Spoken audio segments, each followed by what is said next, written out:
Hello, welcome everybody. Welcome, welcome, and a very special welcome to our brand new author, Lillian Pagano. Hi, Lillian. Hi, everyone. How are you? How are you feeling? Oh, I'm great, Miriam. It's so great to be here. I've watched so many of your authors, and now I'm in the hot seat, so I can't be more excited. It's your day. So, first of all, congratulations on a beautiful book. Would you show everybody the book and share the title?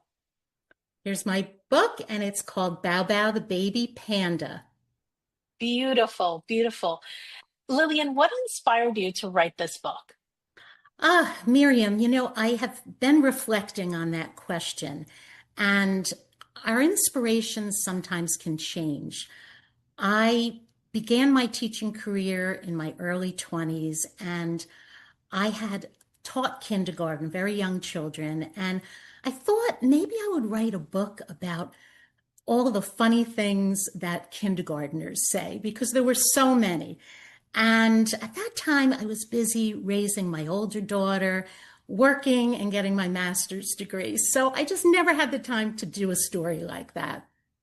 And as time went on, I went on to have triplets. And I thought, wow, it would be really cool to write a story about triplets and what it's like, the adventures of triplets.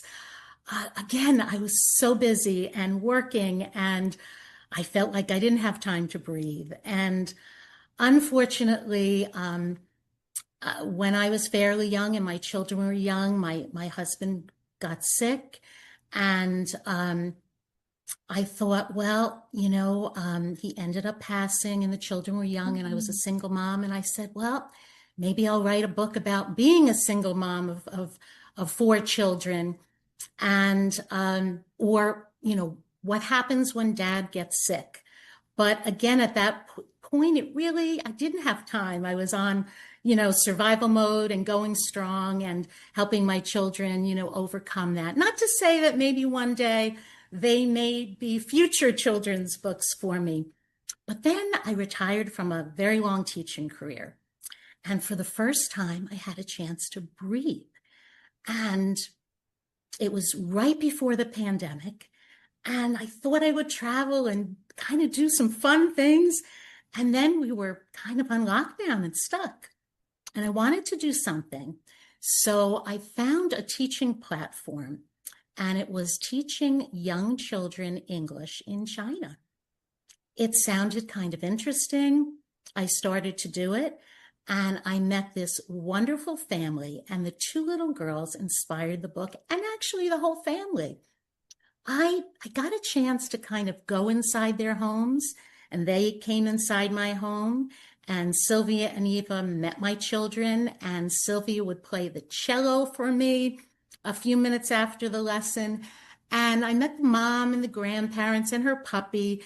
And it was the mom. One of the things that resonated with me is through all the things that happened in the world is the mother said to me, if you ever come to China, we would love to show you around. And it made me kind of reflect on, we're all in this world and sometimes we judge other cultures or things we don't know about. And children are children, and I just started thinking about some global unity and friends, Yes. so that's kind of what my inspiration was and what resonated with me at the time. Wow. Lillian, thank you for sharing that. That I can see that. You're so right. I always think, well, when I ask this question, it's all about what inspired the book, but the inspiration, you're right, can change throughout our Mhm. lives. What hasn't changed is that you wanted to write a children's book. Absolutely. Yes. And Absolutely. and Lillian, I'm already excited about all the stories you have to share because you have a lot. You, first of all, you are such a strong woman raising triplets on your own, four children. I didn't know that. Um, and I want to see those books also. I'm You'll be a always so part of them. curious. If I Yes. do it, you'll be a part of them for sure, Miriam. Well, I love the way you tell stories. So, first of all, I love this book that you wrote. Would you hold it up one more time so all of our viewers can see it? Beautiful story, beautiful book. Can you tell us what is the book about and who would you say it's for? So, again, as a teacher, we know that we can modify stories, but I would say it's probably most suited for children aged 5 to 8 year olds. So it is about, again, I told you the background a little bit. The rest of the book is fictional, but it is about uh, Sylvia and her family are at the Beijing Zoo and they witness a giant panda bear being born. And of course, the family is in awe, but in particular, Sylvia. And she falls in love with Bao Bao and shares pictures with her online teacher, which is me, and talks about Bao Bao. And one day she goes to visit on a Saturday and finds a letter stating that Bao Bao will be on a new adventure and will be transferred to the San Diego Zoo in California. Of course, she's devastated. And now she has to figure out a way to deal with those emotions and find a way to see, hopefully, Bao Bao again. Mm, beautiful. It's a beautiful story. What is it that you hope that parents and kids will take away from this Mm. story? Well, in this day and age, I think it's just so important for parents to actually physically hold a book and have it in their hand because there's so many messages and connections and memories we can make by reading to young children, for sure. Mhm. I would like parents to be able to discuss emotions with children in the story. Sylvia feels sadness and disappointment. I would also hope that children and parents can come up with ways to be problem solvers. We try to protect our children. I did with mine. I know you do with yours, from all the sadness and disappointing things that are going to happen in their lives. But, um, you know, we can't always do that. And again, books can help those discussions and kind of finding creative ways and kind of empowering children to be their own problem solvers. Definitely. Oh, I like that. That's Mhm. what books do, and that's what we should do in books, help children, empower them by solving Mhm. their own problems. Absolutely. And tell me a little bit about that back page that you have, because I really enjoyed finding out more about pandas on your last page for kids Ah, and for parents. so in the back, I'll share it now. I won't share all the things, but I know that young children love to learn about animals. And so there is a fun fact page. It kind of has a map that shows Bao Bao's journey from China to the United States. And it also has some fun facts that children can read about and learn about pandas. And there's one in particular that's kind of funny that I know is going to get a laugh out of children. And I did share this book with my one nephew who's just turned 8. And that was one of his favorite parts. He loved reading the fun facts about pandas. Mhm. Well, you did such a beautiful job. I love the way teachers think when they write a children's book because you know exactly what kids are thinking and what to be teaching them there. And of course, for the kids to discover their own solution to the problem. I'm looking forward to being back at home and reading, sitting down with my Mm. grandbaby and reading it to her. And just she just loves panda bears. So I'm going to take a moment, maybe hold the book up one more time and share with all of you that the book is available on Amazon today. So make sure to go there, grab a copy of this book, grab a couple of copies, give it to the kids in your life. It's so important for us to sit with a physical book and share those moments, share the conversations with the children in our lives. Thank you so much, Lillian. And it's on Amazon as a soft cover, a hardcover, and an ebook format. So let's talk a little bit about your journey into now being a children's book author. We know that it's full of lessons and challenges. Let's talk about challenges. What would you say was the biggest challenge when writing this book? Oh, so Miriam, as a teacher and a parent, I think that we tend to, have situations that we kind of can navigate and control. And, there's a routine, getting your children up and ready for school and in the classroom, getting through a lesson and getting the lesson. But I think one of the biggest challenges for me was patience. We try and teach Mhm. our children patience, but there were times when there was a waiting process. Mhm. When the editor is looking at your story, you need to wait and be patient. And that was part of, was a little anxious about that.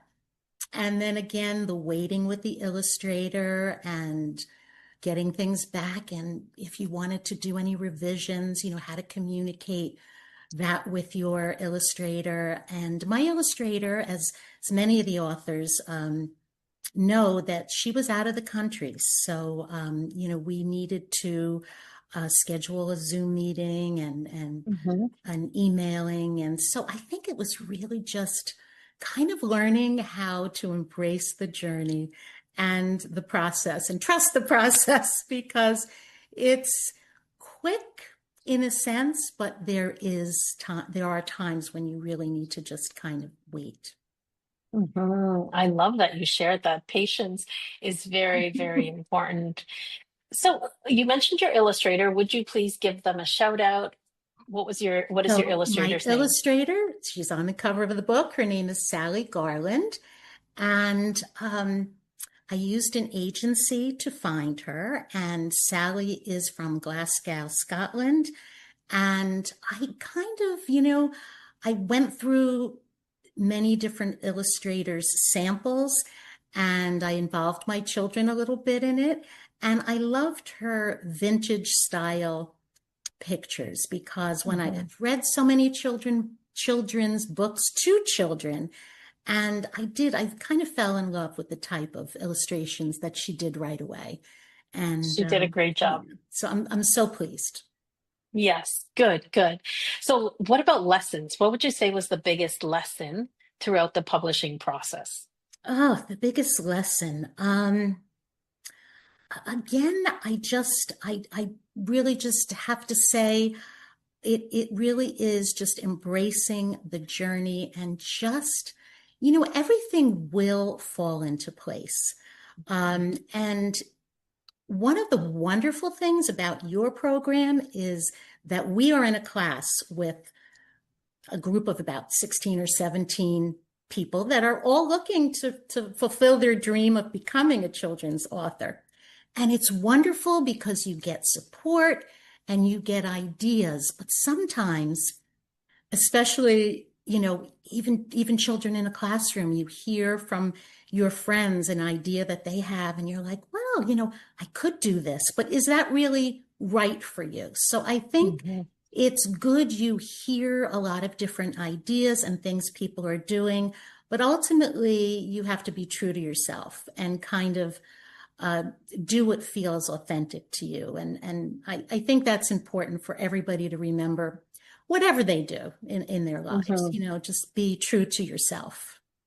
Very good. That's good.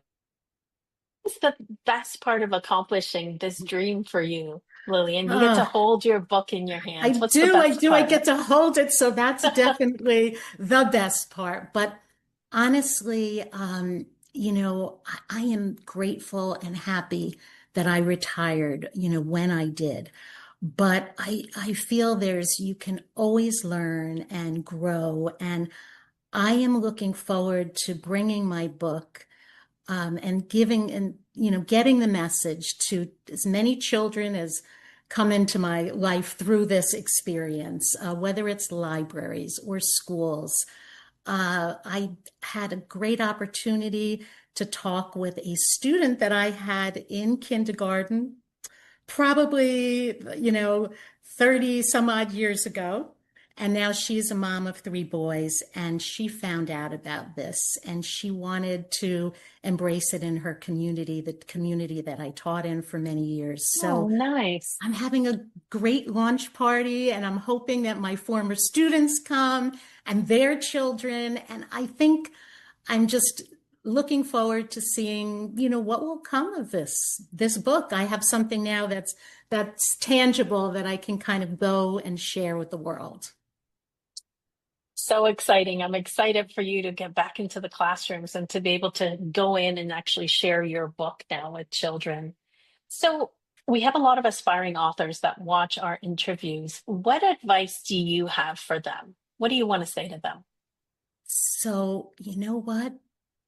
You, your program gave us an opportunity. You had a guest speaker, a motivational speaker, Romeo Vasquez, I think. Romeo Marquez Jr., yes. Yes, Romeo Marquez Jr. And I happened to be, I pulled over to this, I was driving somewhere, I pulled over and I turned him on and I listened to it, sitting in my car.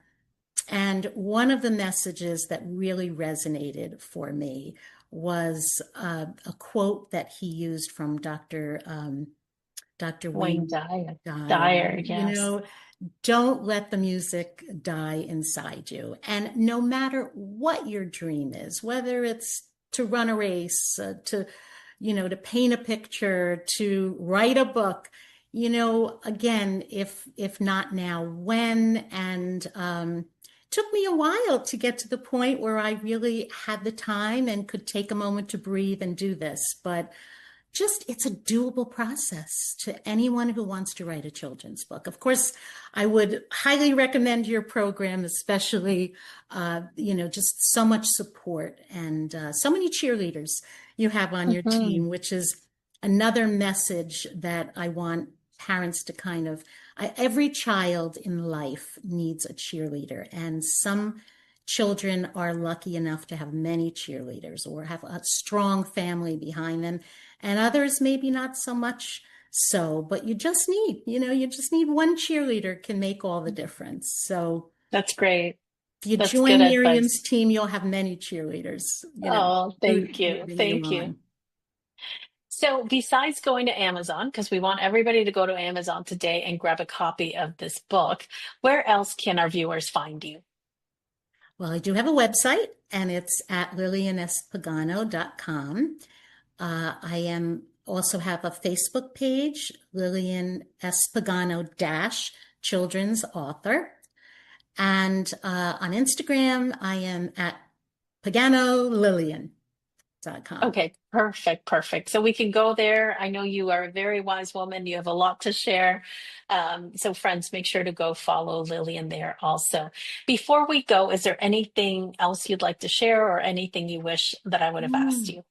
So I just think that I want to give some shout outs because I feel very grateful and fortunate to have many cheerleaders and people kind of encouraging me in my life.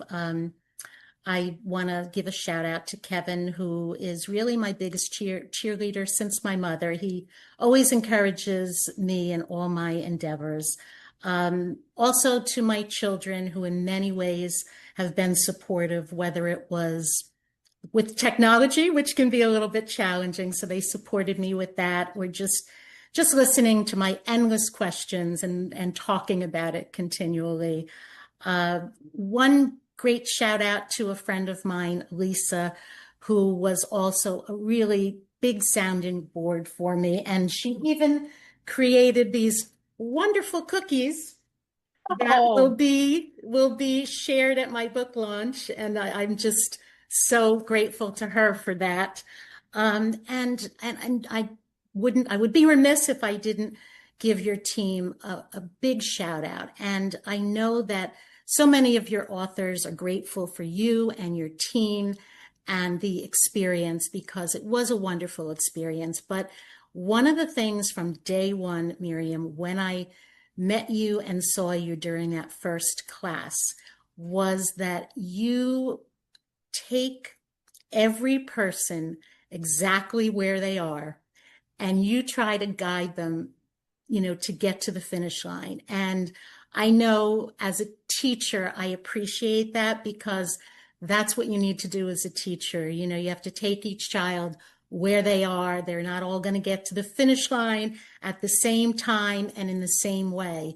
but you really just, you're an amazing person, and you were able to do that. And witnessing that was really special for me to see. Oh, thank you, Lillian. Thank you so much. Well, I appreciate you. Thank you so much for writing such a great book that now we get to share with the world. So good.